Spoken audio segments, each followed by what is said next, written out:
welcome back to the MovieBabble podcast. This week you've got myself and Nick, and we have a lot to talk about. So I don't know about you, but I think we should ignore all of it and just talk about that slap for another 45 to an hour. I know we already covered it between you and Brennan, but what else is there to talk about, really? Like movies? There's nothing. Culture ceased to exist after that night. It's all about the slap. I'm sure Brennan's very happy that we're starting this podcast if he's listening. But it's good to be here. Good to talk about non-slap things as well. It's been a while since you and I have had a one-on-one going through a lot of stuff, so this will be fun. Yeah, fuck Brennan. This is cool. This is the America Only pod. So we are going to cover quite a few movies here in a bit, but we are going to start talking about Bruce Willis a little bit. And this is some news that unfortunately got overshadowed a little bit by the other incident that we're not going to talk about anymore, vis-a-vis Chris Rock and Will Smith. But Bruce Willis announced that he was stepping away from acting due to a recent diagnosis called aphasia, and it's, from my understanding of it, it's a disease that affects your ability to recall words, and obviously that interferes with speech patterns and just makes it more difficult to act and to deliver lines and just recall words. So obviously that would be a major detriment to an actor. So it is a very tragic thing, because Bruce Willis is not that old either. He's still physically pretty fit and able to perform. So it is a pretty sad thing to see pop up in the news this past week. Yeah, it really is a bummer, and it kind of does. You don't want to speculate too much, right? Because you don't know what was going on, but there has been a lot of talk about kind of where his career has been the past few years, where he's been just cranking out 5 to 6 VOD movies every single year, with like the one exclusion in that being Glass, which is just very interesting. So you can kind of make his diagnosis kind of does put his performances in those movies in kind of a different light, and also maybe why he chose to be in those to begin with, because it seemed like those weren't a lot of, it was a good paycheck for not a lot of time, and you can imagine if he's struggling, that would be really good for him. But yeah, it really is a bummer, because obviously you have Die Hard, all of those movies, and he really is, when you think of the grizzled action man with gun, Bruce Willis really did create that, and kind of he created the language for basically every modern action movie ever. It's Die Hard. Every action movie is Die Hard on a blank or whatever, and then The Rock comes out with Skyscraper, and it's just Die Hard again, but with a tech building. That's basically it. So it's just I think obviously we know him as like a big A-list star, but I don't think all of us have like really realized how big of an influence he is on just the history of movies and how we just make action movies. It really is such a bummer. Yeah, and he's done a lot. I mean, he has a very sizable filmography too, and so it's very easy to, like you said, just be like, oh, Die Hard, but without realizing, just how much he's done and how much he's done outside of it. You even look at something like, just his support for Tarantino early on with Pulp Fiction, right? Getting Bruce Willis to be in that movie, which you got to remember, Quentin Tarantino wasn't always, the headliner. A name like that at the time, he was one of the bigger stars in the movie, because Travolta was after his dip, hadn't really come back yet. Samuel L. Jackson was on the way up, but Bruce Willis was a bona fide star by that point. So you just look at even the impact that something like that has on just movies in general today. Yeah, he was like, it's kind of crazy to think how influential he was back in the 90s. Like, he really was the guy. And I think even another thing that's lost about him, I think he is really good in some of his more sensitive roles. I mean, he is the PKA motherfucker, but I think especially Unbreakable, which I think is just weirdly is a very important movie to me. I guess the Shyamalan Philly thing, I don't know, maybe.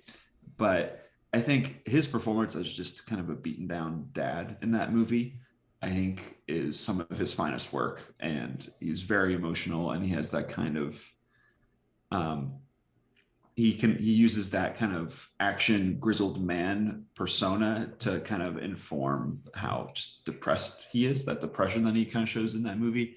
I just think that's one of his better performances. And yeah, and you could look at like Moonrise Kingdom, which I think 2012 was probably like his last great year because he had that and Looper.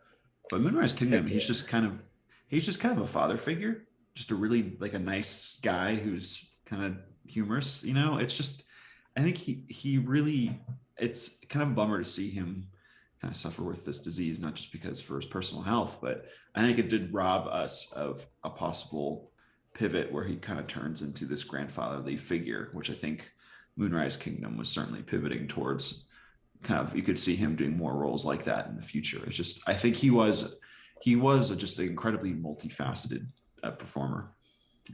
Yeah, and I think even if you look at Motherless Brooklyn from, 3 years ago now, he was Oh yeah, kind of he in was a good in that similar movie role. too. He was like the detective, the chief detective. He hired Edward Norton, like he was his employer. I don't know what you'd call that, but but the same thing, just kind of in that similar like older star kind of grandfatherly role, to much better effect than like Grandfather Terminator, which we saw a couple years ago. But but yeah, I think even obviously the '90s were very big for him, but I think even the first half of the 2010s and the 2000s, he still had some pretty strong outings. So I think for me, Looper's going to be a big one. Depending on what side of the fence you sit on, maybe Split and Glass might be a big one for some people. But he's consistently made a lot of movies, which is also impressive. Yeah, what is your favorite Bruce Willis movie? Is it Looper? I would probably go Die Hard, not to be basic, but Yeah. I I mean, mean come on, it makes it's so Die much Hard. sense. Yeah. If I had to choose another one, it might be Unbreakable, and that's also my bias again, but Are you sure it wouldn't be GI Joe Retaliation? that's it. That was the other one that was on the tip of my tongue. That's a really really good one. Uh, Um yeah, my number two would be Looper, but Die Hard is just it's iconic. Yeah, he is so good in Looper. Oh my gosh. I need to rewatch that sometime soon. I've been meaning to. He's just wow. He's just really tremendous in that one.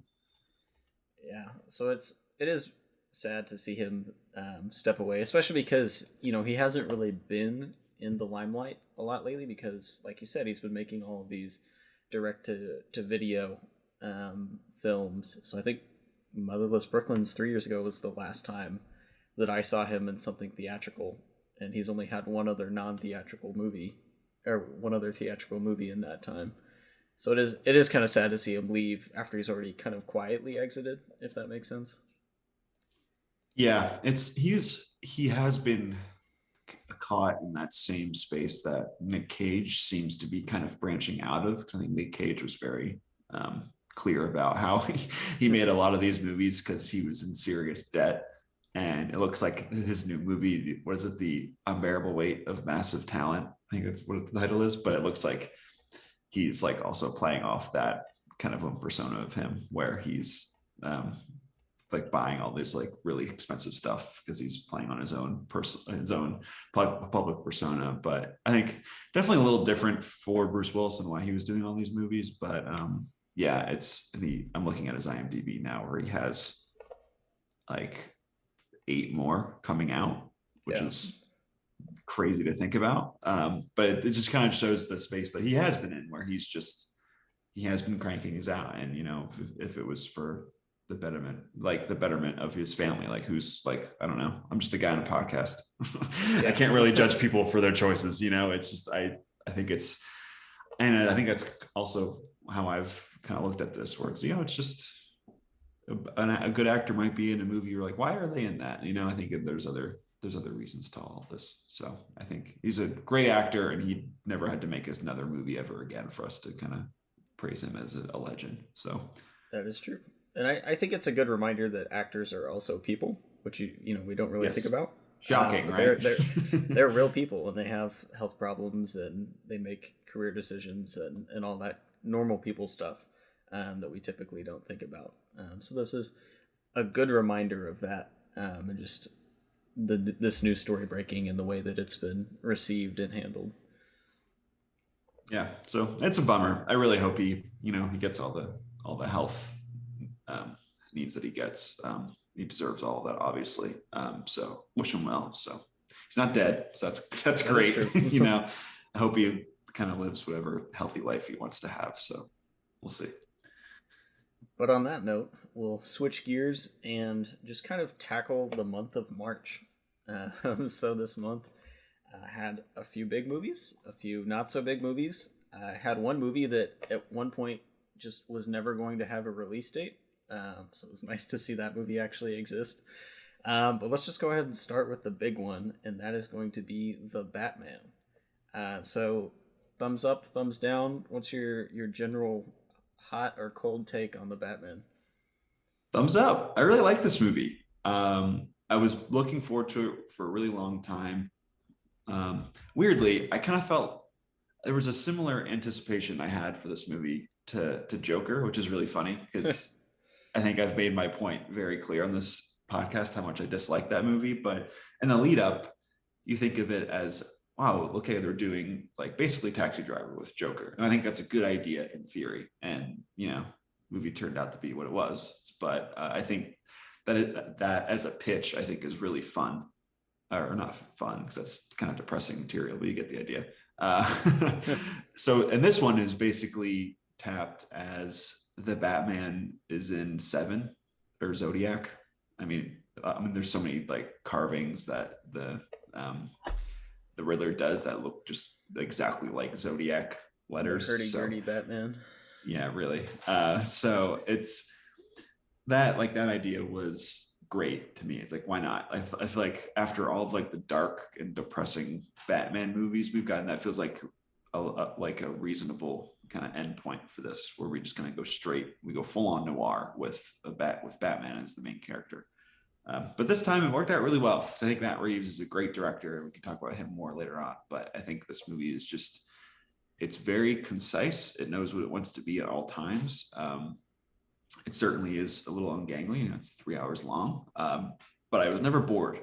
That's for sure. I think this movie weirdly does have a lot on its mind. We can kind of get into spoiler territory later on, but I think the way it positions the Riddler character, I think, is really fascinating. And it's just kind of a really good kind of just gripping thriller that also happens to have a guy wearing a bat suit in it. So I really liked it. Yeah, I'm going to echo that. So this was one I can't remember exactly, but this was one of the movies that when we did the most anticipated for the year, that either Brendan, Jonathan, and I had in the exact same spot, or it was like second place, third place, fourth place, something like that. It was all very, very close. And if I were to ever update my list and take Mission Impossible 7 out of it, which I'm not ready to do for the 2022 list yet, then the Batman would have been my second most anticipated for the year.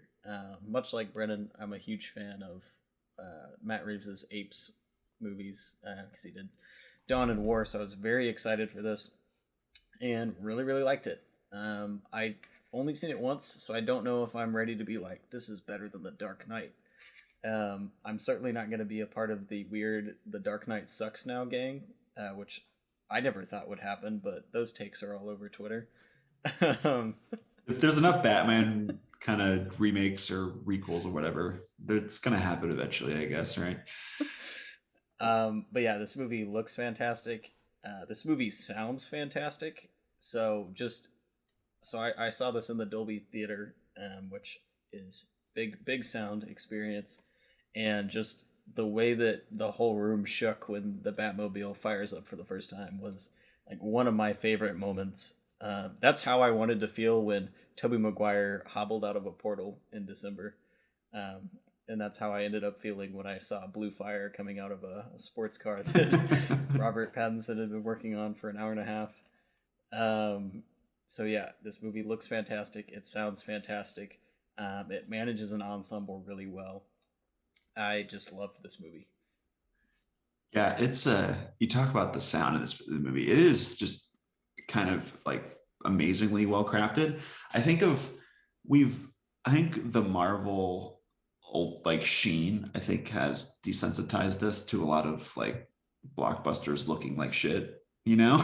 Like there's a lot of these movies that just don't look very good. And then you see this movie where it's very like I mean it's Greg Fraser who just won best cinematography for Dune. So he's just at it again, just doing tremendous work here. But I love how there are a ton of scenes where you know like the camera is just all blurry on the kind of all corners. You know, you can only really focus in on one spot, and everything is kind of just messy. You don't quite know what to make of everything until the right thing comes into focus, and that kind of works with just like the history of noir movies in general. But I think it's just you know it's just a choice. And then when you look at like the ultra high depth everything in clear vision but CGI of like Yeah. the ending of Shang-Chi, which I feel bad because that movie's fun, but the third act is just very, very bad.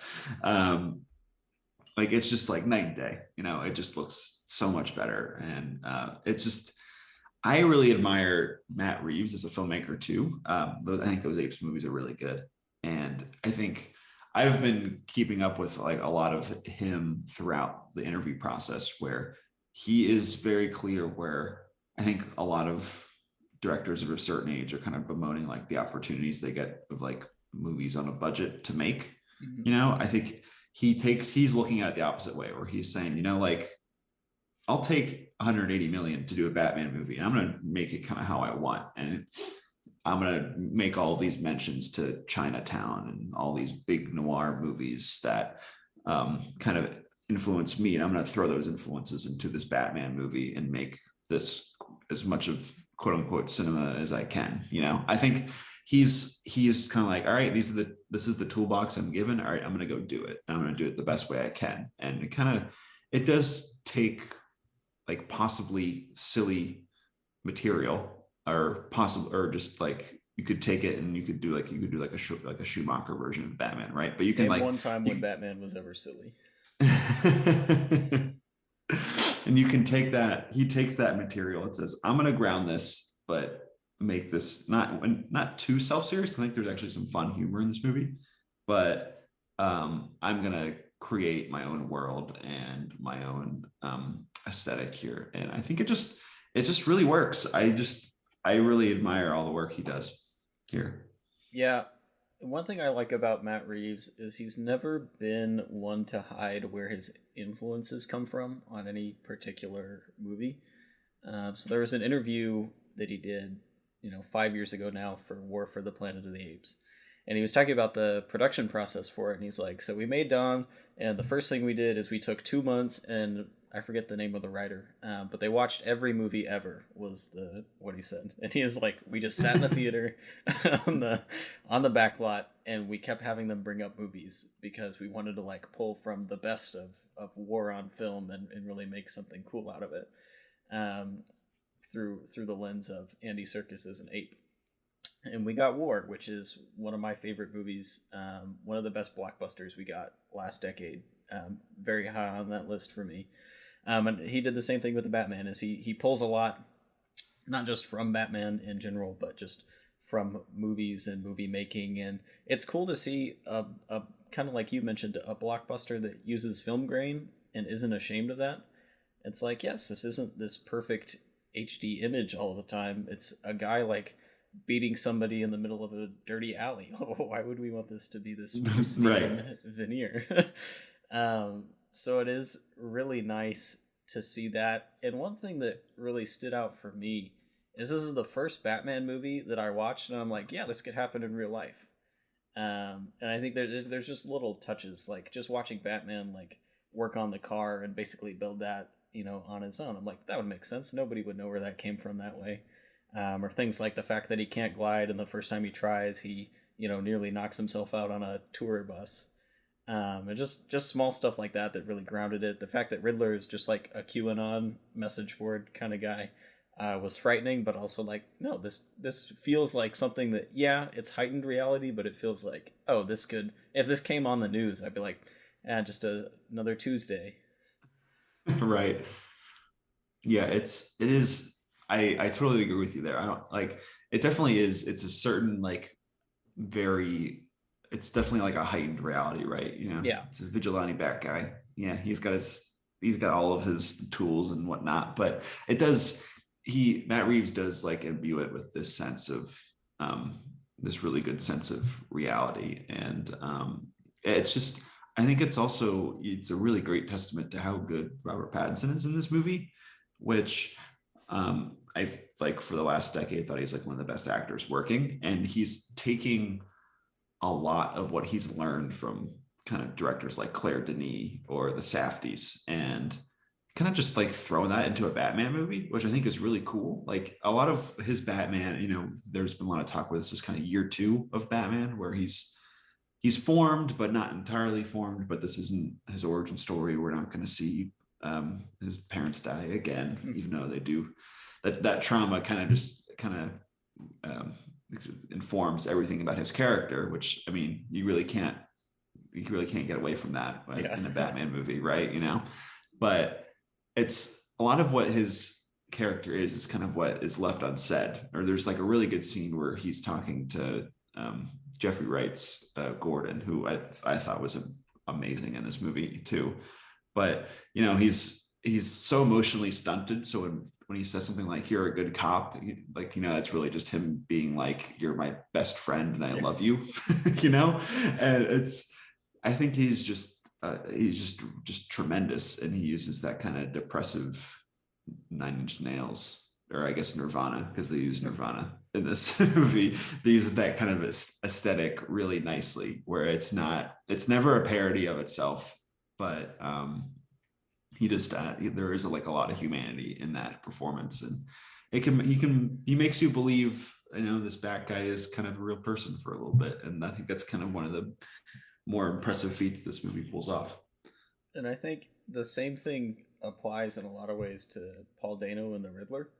Like one thing that I really like is that the Riddler is obviously very smart, but he's not good at like the actual murder process, and just like the frantic like way he tries to kill the mayor in the very beginning of the movie, right? Like this is what a real human would act like. He's not, you know, some superhuman, you know, sneak in and kill you silently in a second. Like he struggles to beat somebody in the head, which I thought was just like an interesting angle, because when you see, you know, supervillains in movies, they're like, bang, one gunshot, you're dead, or like one punch, this person's dead. And you know, like Bane's a good example for that. Like how many people does Bane just easily kill within seconds in The Dark Knight Rises? And obviously Bane's a lot stronger than the Riddler, but I just like that kind of weaker human element to the Riddler, which I thought was good.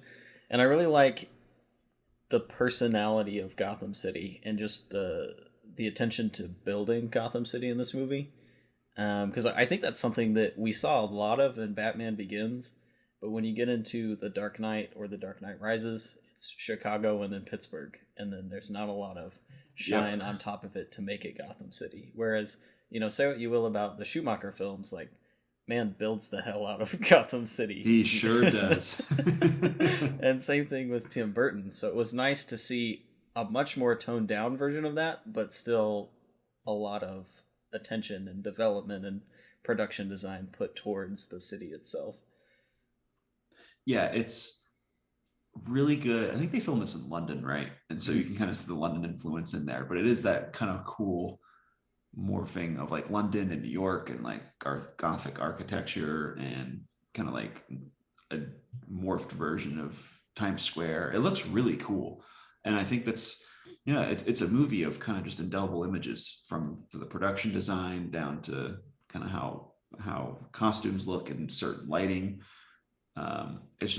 It's a lot of just really great actors getting to be in a wide canvas that has been like crafted just by some of the best craftspeople in the business. So it's just kind of like, sometimes that's kind of all I like. I like and need in a movie, just, you know, great people doing cool things on a screen that looks cool, which sounds really stupid, but it does. I think in this movie, you just kind of see like there is so much care in each shot, and all the framing just makes a lot of sense. And it's just, yeah, it's just fantastic. And then you have John Turturro just showing up in one of his best roles that I can remember. And you have all like, Peter Sarsgaard for 2 scenes popping up. It's just, yeah. Then you have Paul Dano playing a sicko, which is just the best. I just really appreciated all the care in there. Yeah, it feels very big just in the number of things and the number of characters it was able to bring in. Because obviously Batman and Catwoman would be the just kind of the go-to, and the Riddler. But then you have a lot of the organized crime elements. Like, who knew John Turturro was going to be such a big role in that movie until it came out? Because I didn't realize he was in the movie until I looked at IMDb before my screening. And I was like, oh, cool. I haven't seen him in a movie in forever. yeah, because I think there was maybe one shot of him in one of the trailers, but I didn't think he was going to be a major role in that movie at all, which I really enjoyed. A hot take, but I don't always like knowing what exactly is going to happen in the movie before I see it. Shocking. Wow. Yeah, it is true though, because there's a lot of twists and turns in this movie has, so we can get into those if you want. But it's just, there is something to be said about just having someone pop up for a scene or two. Like, I think Peter Skarsgård, I think people, even if you're not super into movies, you just know who that guy is. He's just really good. And just having him for 2 scenes, just kind of having someone like that in that role informs more about that character than if you just hired some random person who's a good actor, but you don't really have a history with. And so, like Skarsgård, he has a history of playing like these sleazy people, so putting him as the DA in kind of this rundown Gotham, it's like, oh, I get it. It just really, really works. And so, yeah, the casting is just really fantastic. Even down to, I forget what the cop's name, but that cop who has the raspy voice.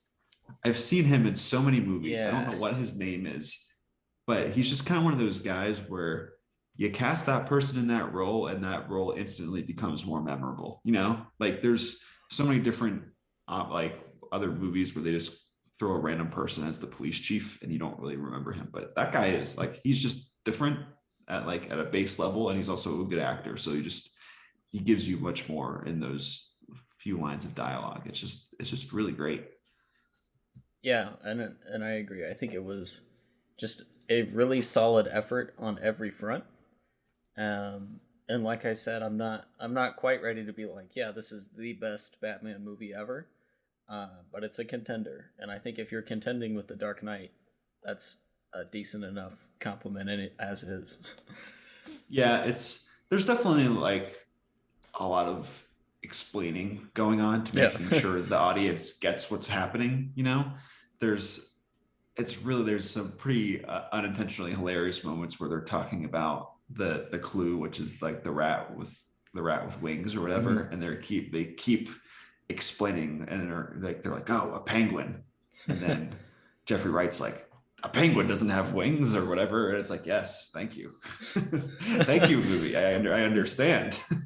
And then Turturro is kind of saddled with some of that as well, but like that's another reason why you just cast such great people, let them cook, because you can kind of get away with it. Jeffrey Wright's one of our best actors, and you just let him just kind of cook for a little bit, and you're like, this is fine, I don't care. And I was surprised actually how much we got of him in this movie. It really is kind of like a Gordon and Batman movie together, which I thought was really fun. But yeah, and then you have Colin Farrell just in 100 pounds of makeup, having the time of his life, and it's just kind of the energy you need from all these side characters. It's a good Penguin origin story. It really was. It's kind of, it has 3 hours of time, so there's there's a lot of different threads here, but it doesn't really feel like it's ever like, because like there are like our other examples of, we need to do this version of the IP again and have it kind of go off, and you can do all these 10 different movies with it, like like the Tom Cruise Mummy movie, where that's clearly a launch pad for 15 different other movies. But this never feels like that. It feels very cohesive, and it just kind of works. And the way it's exploring this underbelly, it would make sense for all these characters to collide and come in and out of frame as they do. So it just really works. Yeah, can't get enough of Paul Dano just being a weirdo as well. So that's just kind of close to my heart. So before we move on from the Batman, so according to the timeline of this movie, Bruce's parents were killed in the year 2001. What movie do you think they were watching when they left the theater? Oh, I saw that. Isn't it a possibility that it's like the Fast and the Furious or It could something? be the Fast and the Furious. A lot of people were thinking Shrek. The first Harry Potter could be there. Personally, I think his parents took him to see Spy Kids. It could be the Planet of the Apes reboot, maybe. There's options. That is Maybe they were fun. watching Yeah, Legally Blonde. that would be great. That'd be really, really good. Or what if it's just like some terrible forgotten movie? It's I a mean, I Joe can't think Dirt. of it because it's forgotten. Yeah, or something like that. Just they're like, all right, I guess we'll waste time and go see this random movie, and then, oops. uh, yeah, it could be. I think The Mummy Returns came out that year, so there's One of my options. favorite guilty pleasures ever, by the way. Oh yeah, I will stand that. It's that movie. Oh my god! I mean, this everyone knows the CGI at the end is just hilarious, but I just, I have a soft spot for for that movie for just many different reasons. All right, so we'll go ahead and leave the Batman for now, and we'll touch on After Yang, and I'll let you take that one away. Kind of, there's a lot of plot at the beginning of this movie, so it starts with kind of its central premise where it's this far, or I guess the close future where AI is kind of part of your family. You get these, you basically buy from this future Apple company. You basically buy artificial intelligence from them, and they are kind of part of your family. And Colin Farrell's family bought their AI, which is the titular Yang, because they adopted a Chinese daughter, and Yang is also Chinese, and also teaching her about her kind of her heritage, and he's filling that kind of void for her in her life. But yeah, when in this universe when they break down, you got to take them to the genius store, get them fixed. So that's what Colin Farrell does, and he's kind of dealing with his daughter being very upset that he doesn't have Yang anymore, and she really misses him. Um, and you kind of get this set. When he goes there, you realize that we try to open up kind of like the hardware or the memory banks of these robots. It's kind of like a black box, and it's kind of against the rules. So you kind of think it's kind of leading towards this kind of weird, kind of thrillery, like, oh, where's this happening? Are we gonna go on this surveillance state thriller movie about robots? And it never really turns into that ever again. It's kind of just he goes to like this black market dealer who kind of opens up the robot, and it's really just an excuse to open up the memory banks and kind of take in what this robot was kind of like took hold of, like what the most important memories of this robot were. And it's really just from there. This movie's very quiet, never goes above a whisper. It's from there Colin Farrell is reflecting on the robot's reflections of time he spent with this family, and it really is a lot of him reflecting on memories that he didn't realize were important until now, and kind of recontextualizing them and kind of figuring out why they weren't important and what they actually do mean and all the meanings that are in there.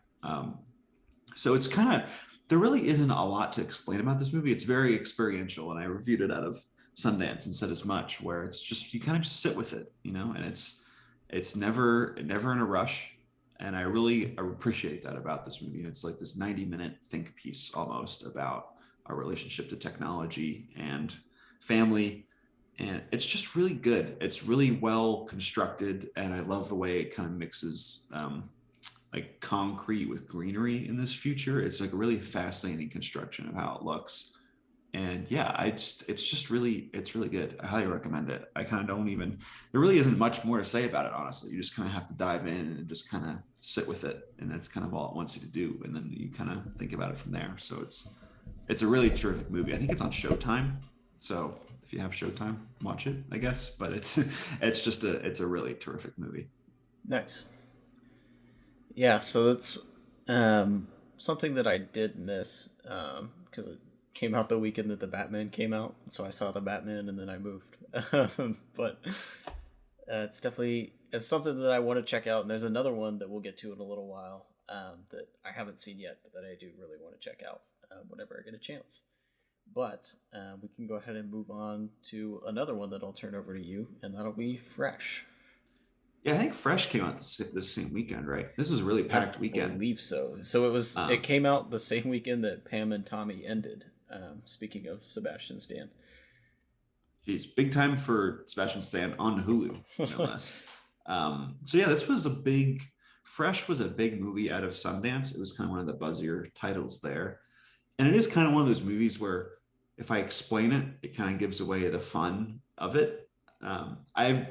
It's kind of people seem to like this movie. I'm kind of more mixed to negative on it. I didn't really think it was particularly fun. I kind of wanted more from it, but it kind of goes.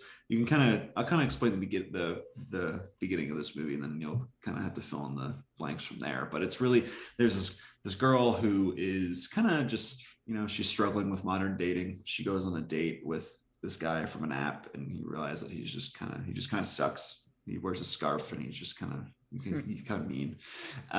So she's struggling with dating, and she runs into Sebastian Stan in a grocery store. He's this really nice doctor guy. He seems like he's the perfect man. And they go and they kind of go on have this like little like passionate spree together. And then the movie takes a turn, to say the least. It's really funny because this movie, the opening credits don't come on until half an hour in the movie, because at that point is like a crazy shift. This movie takes a big turn and becomes something definitely more devious and vile. But it's weird. I kind of wanted it to be more alienating in the places that this goes. I wish I could talk more, but I really don't want to spoil it. It's kind of one of those where it's kind of inviting you to be like, oh, isn't this like so gross and weird? And and I sit there, maybe this is me because I'm desensitized and I've seen a bunch of just gross shit in movies before, but I'm kind of just sitting there like, that's it. That's all you're going to do with this premise. I wanted it to kind of be more alienating and even more grotesque, because I think that would have been, a better kind of summation of the ideas it's going after. But yeah, it's certainly a trip. I wouldn't say I was bored, even if I don't really like it. So it's Sebastian Stan's having a great time. I don't really want to say more than that. So I like he's definitely doing some, or trying to go after some interesting projects outside of the MCU, which I appreciate. He's going for it in this movie, and I like that a lot. But yeah, it's a mixed bag. Yeah, and I think he falls into kind of the same availability that like Mark Ruffalo has, where you're part of the ensemble, you're a big part of the movies, but you don't necessarily have to do, your solo film every year. So you have a lot more time to go and do these interesting smaller projects, which I think is the place to be in the MCU. Because if you're like a Chris Evans or a Downey, you're having to film Marvel once a year, every year. But if you're in, one of these slightly to the side roles and you have time, not only do you have the time, but then you also have the MCU influence and just popularity to be able to put yourself in those rooms. So good for him.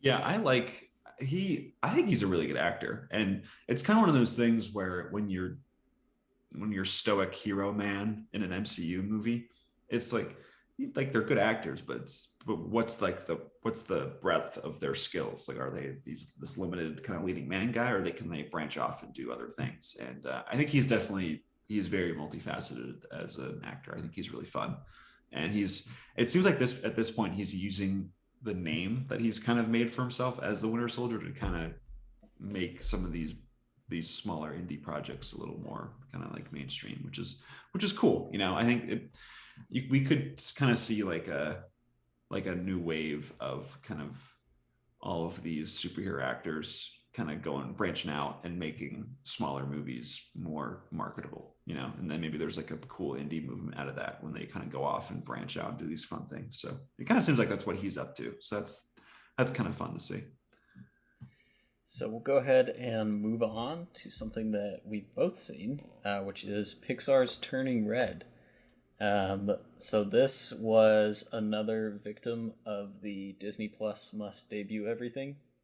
Pixar Mm-hmm. issue, which we've talked a little bit about that before. But so this did drop on Disney Plus, I believe the second week of March, and this does very much feel different from most Pixar movies. Even something else that is recent and is done by sort of the newer wave of Pixar, like Luca.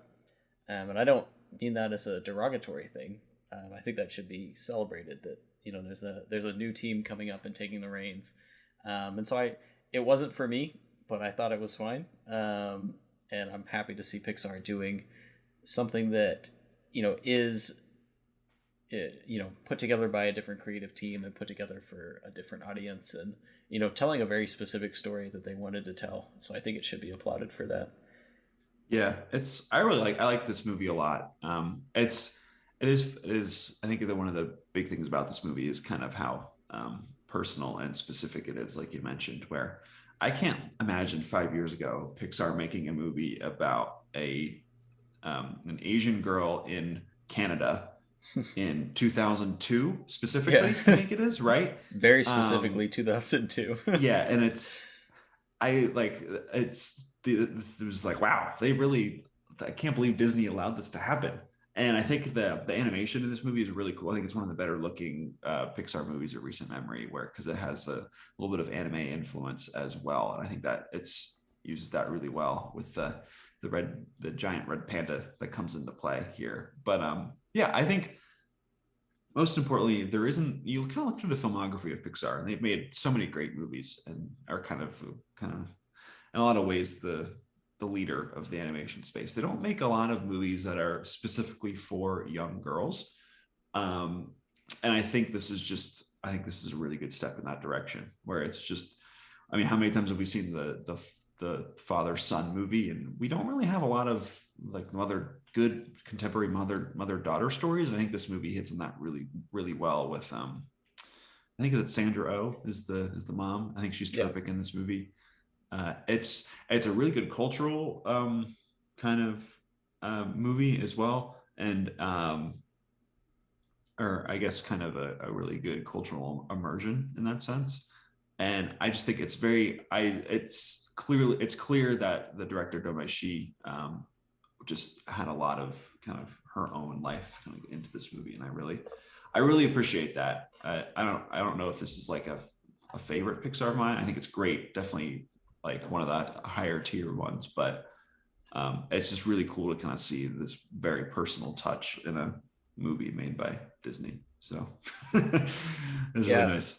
And I think it is very stylized, which I think Luca was too in a lot of ways, and so it is nice to see them kind of break from their traditional Pixar look and feel to everything. Just on top of the story itself being different, the world and the characters and the way that they're built up felt very different as well. Yeah, and that's kind of the thing where I think there have been a few criticisms of Pixar. One of them is kind of like the sameness of all of the way they look. It's that CGI animation kind of does look kind of the same from movie to movie in a lot of senses. But I think this is really, there is kind of like a little bit of like a Mitchell's versus the Machines, or like inside this in the Spider-Verse as well in this, where they kind of blend a little bit of 2D in there in some certain situations, and it looks really good.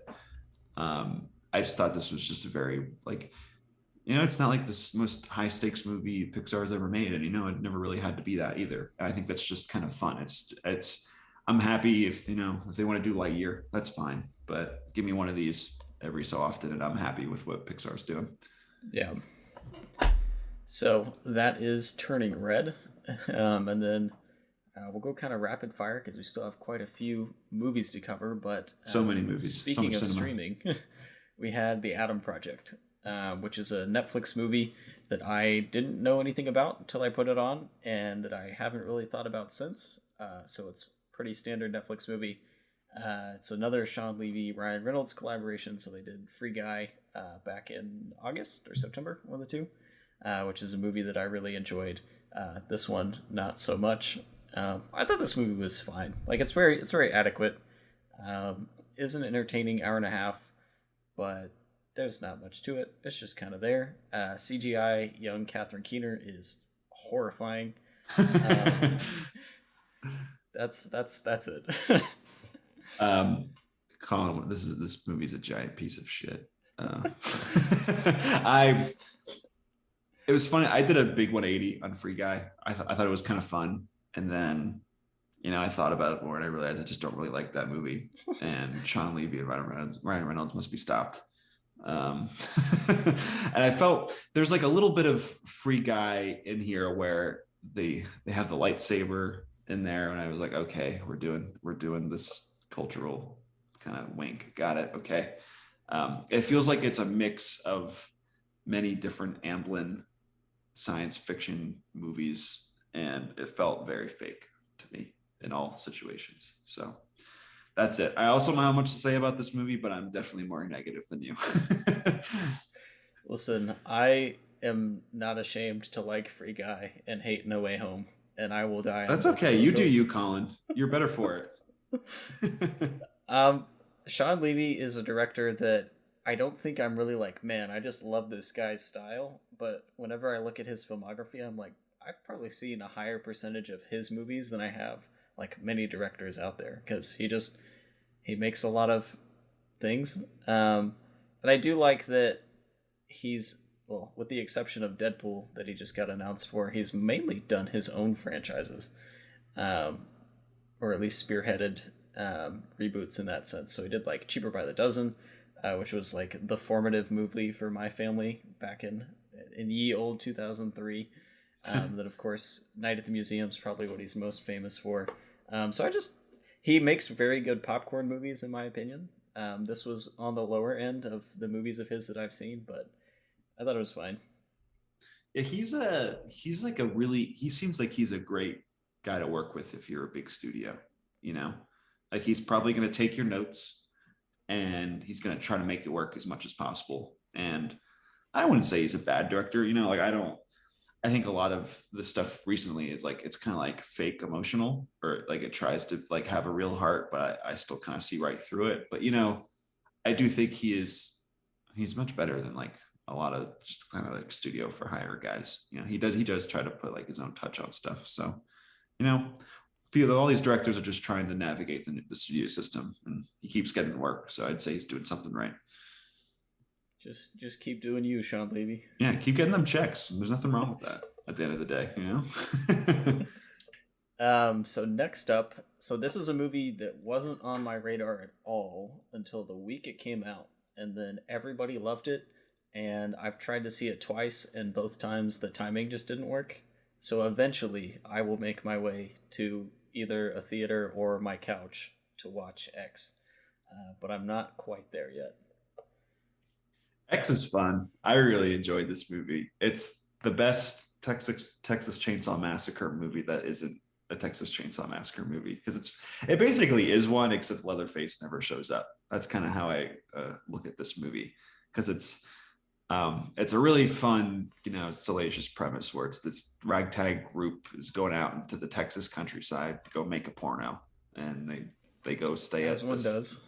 Yeah, as one does, right? And this takes place, I think, 1979 specifically.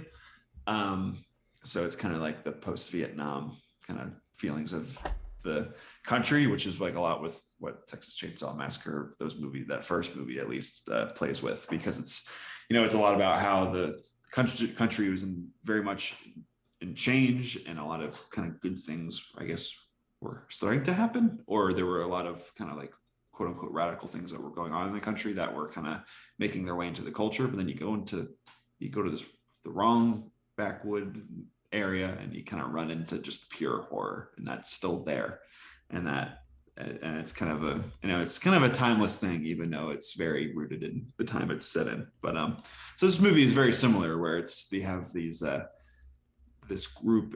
They're on the lot of this very old, peculiar old couple, especially Pearl, who might turn into some fun, like a horror legend at this point. Is a really fun character, and kind of shit goes crazy as they're filming their porn movie, and it's really fun. It's smartly crafted.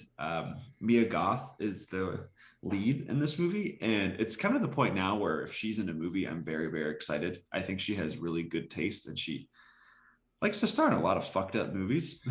So you gotta know if she's in it, that it's gonna be a trip, whether good or not. I think she was in Suspiria a few years ago, and right after that, she was in High Life.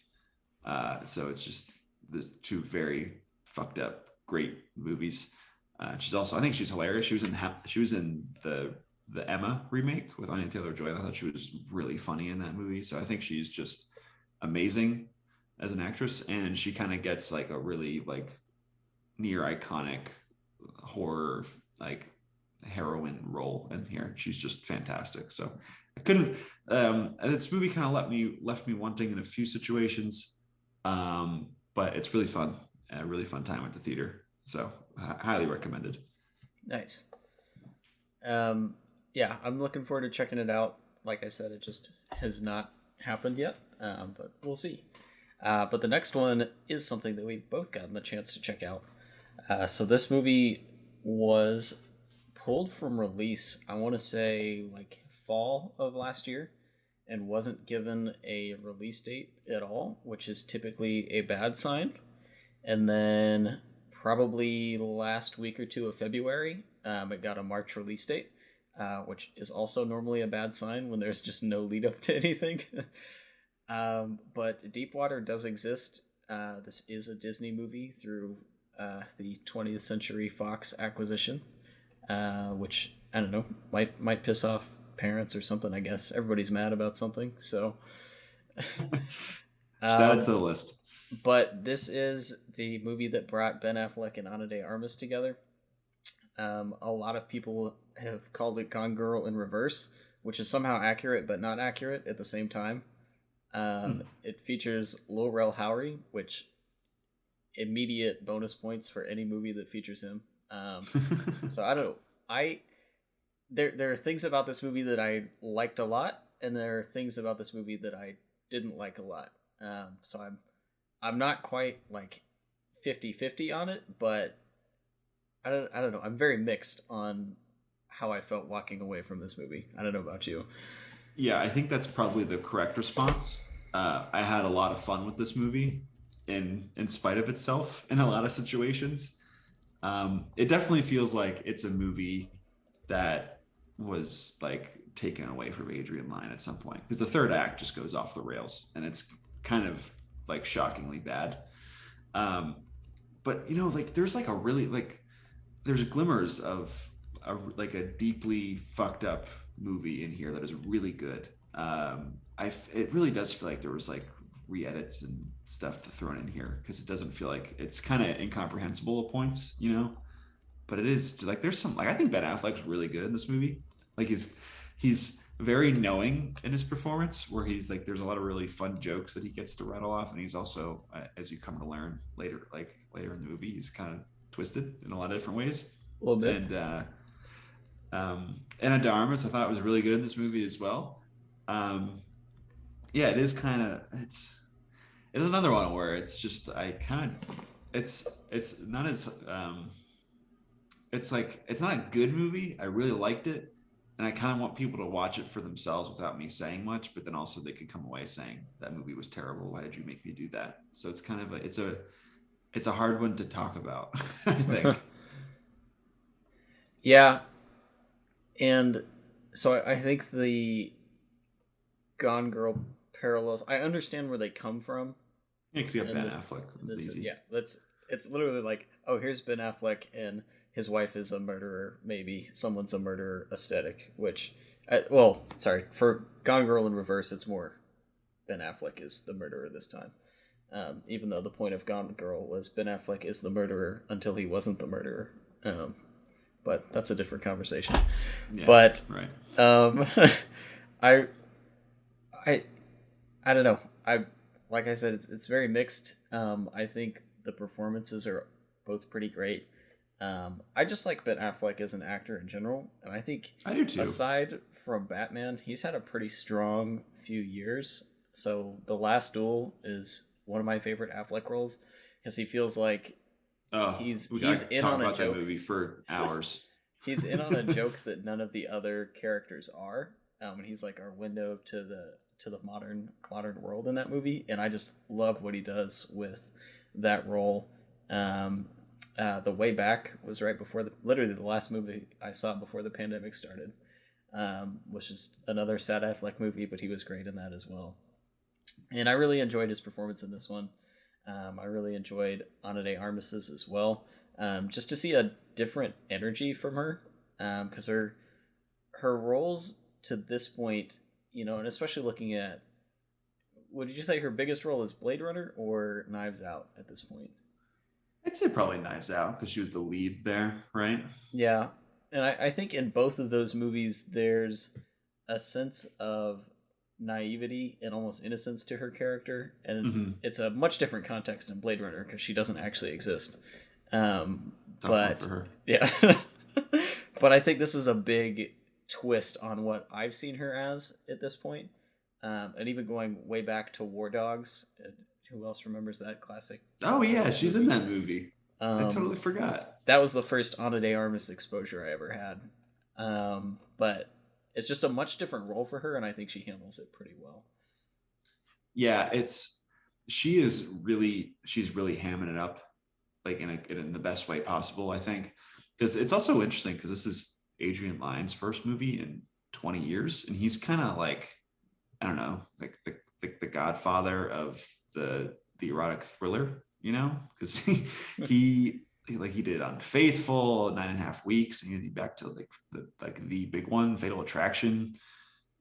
We did a remake of Lolita in there too. Like he is like, this is kind of like his thing, and it's kind of his return to that. And I think I've always thought he's a very, very good director, and there's like a lot of really fun, like very smartly composed shots in here of like a duality and like water and things like that. And I don't know, you kind of see like all the good that's in this movie. Like there are really good scenes that happen in this movie that are really creepy, especially with Ben Affleck.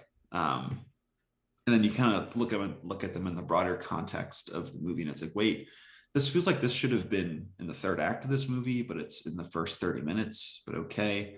And then wait, what's happening with this third act? Like, what's going on here? Why is Tracy Letts complaining about texting? You know, it feels like this was kind of hacked up, but even still, I still had a lot of fun with this movie. And I think it's kind of a fairly self-aware, but also very interesting look at kind of a really fucked up relationship and control. And, I think there's a lot there. And also Ben Affleck's character like kind of invented drone warfare, which is a thing that happens in this movie. So it's hilarious. It's like really hilarious at times too. So it's kind of it's one of those where I sometimes I just enjoy seeing A-list actors just go for it on screen. So this is one of those situations for me. I had a lot of fun with it. Yeah. And I also, quick note, I also really like when Tracy Letts shows up in things. And he does that. Yeah, me too. So, it's kind of like you're never upset when Tracy Letts shows up. You're like, great, bring it. Yeah, he's a cool guy to see pop in every now and then. But yeah, that is Deep Water, and then we'll move on to another thriller, but of a very different variety, and that is The Outfit. So, are you familiar with the synopsis for this one at all? Nope, no idea. Okay, so Mark Rylance this is very specific. He is not a tailor. He is a cutter. And when you see that movie, that's like a big scene. So now I know the difference between a tailor and a cutter.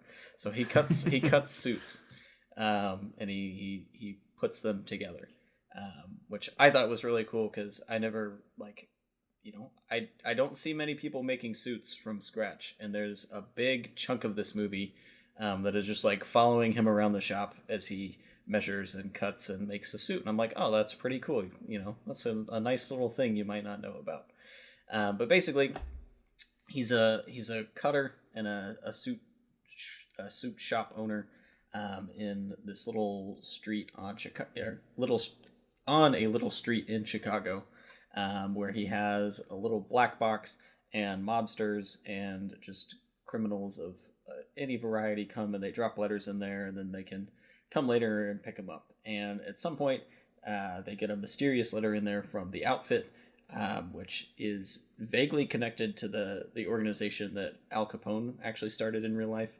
Interesting. I think it's a much more fantasized version of it, because it's much more like spooky spy-ish, but maybe that's just mobster talk. So basically, it freaks the mobsters out. Two of them end up hiding out in the shop, and then it just follows the rest of the night as Mark Rylance and his assistant slash receptionist Zoe Deitch just interact with these mobsters that are coming in, and just deal with the war that kind of erupts on their street around them. So it's nice because it all takes place in this one shop. So it almost feels like a play in that sense, where you're not ever really changing locations. But the movie does a really good job of just exploring more of the shop and just all the little oddities and cool things that you get when you're a cutter and you make suits. I mean, I can't overhype how interesting it was to watch somebody make a suit. Like I probably enjoyed that part of this movie more than anything else. But it actually is a pretty well-rounded thriller, just as you're figuring out who are these people that are coming in, who's actually pulling the strings, who's the outfit, all that fun stuff that you get when you lock mobsters in a room with a British person and his secretary. But I really enjoyed it. It's not the best movie I'll ever watch, but it was up there for the 15 or so 2022 movies I've seen so far. So I had a good time with it. How are Dylan O'Brien and Zoe Deutsch in this movie? So I typically like Zoe Deitch as an actress when she shows up in things. Just off the top of my head, Zombieland 2 is kind of the big one that comes to mind. But she was actually the only performance in this movie that I really never bought into. She just feels anachronistic. Like everyone kind of walks onto the set with a 1950s vibe, and she just doesn't have it. It's like, oh, you can put, this actress in a 1950s appropriate dress, but the voice, the word choice just wasn't quite there for me. And maybe that was intentional, but I never really bought into her as that. Dylan O'Brien was fun. I haven't really seen a lot from him outside of whichever Maze Runner movie I've seen, which I think was the second one.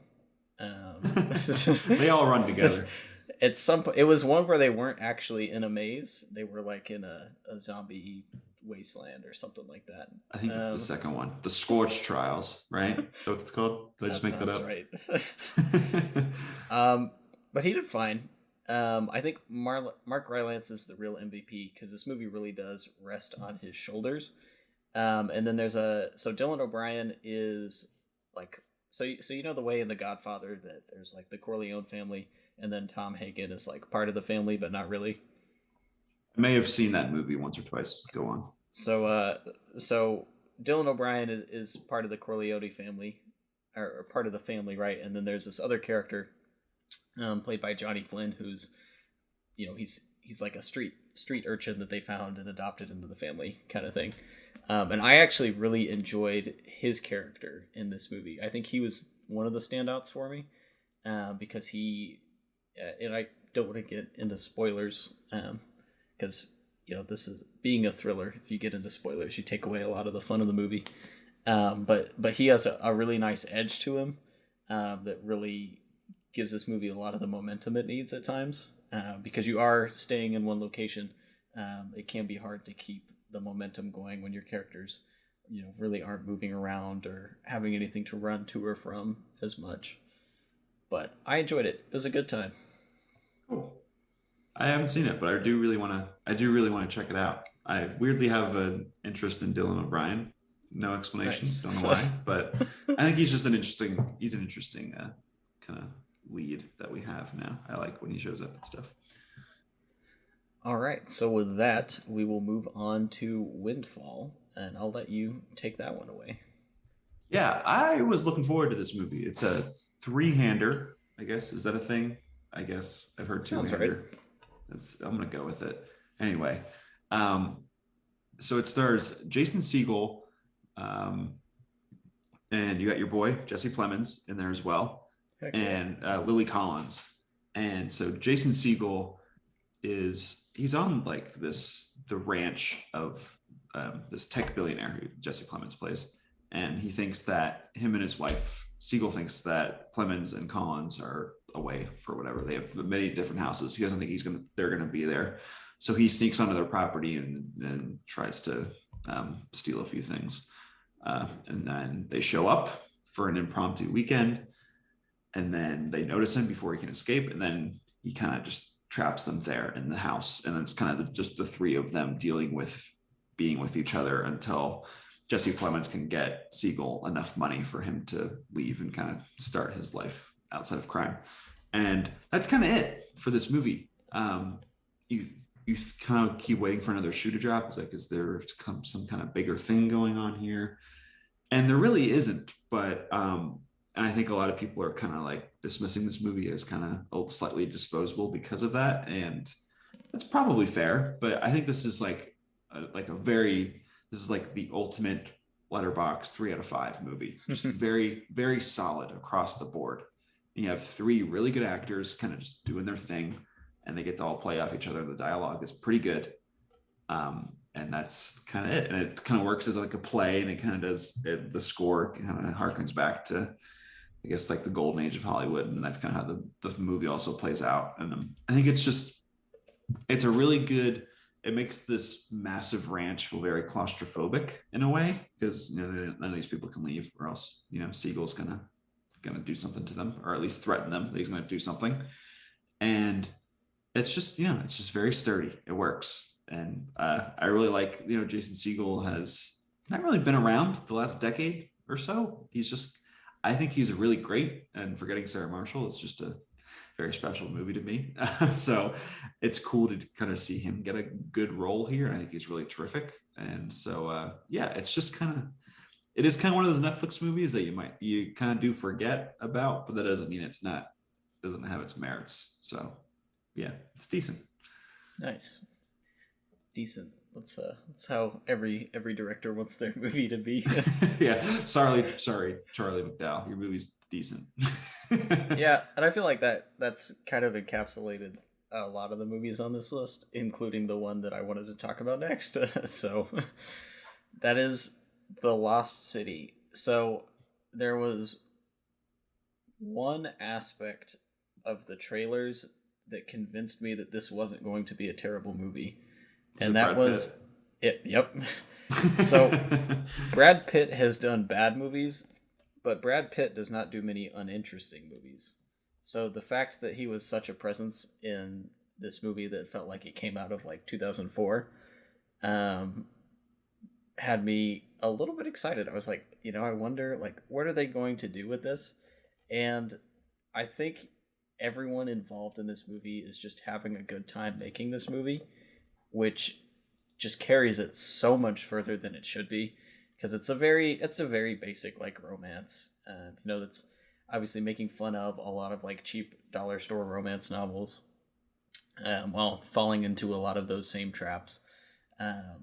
Also, just a crazy premise. Like, in what world is a cover model of $5 paperbacks like a superstar? But they just have a lot of fun with it. Like, Daniel Radcliffe is kind of in that same category as like Robert Pattinson, although I would assume he made a lot more money off of Harry Potter than Pattinson did off of Twilight. Oh, I'm sure. But he's just having fun with it. Like, you can tell he's just eating up getting to be this just very quirky, eccentric bad guy. One thing that really surprised me about this movie is how brutal it is. Like, characters will just die with no warning and no like remorse, and just like violently even. So that's an aspect of the movie, and like in the scenes where Radcliffe is on screen while that happens, like you can see he's just having a great time with it.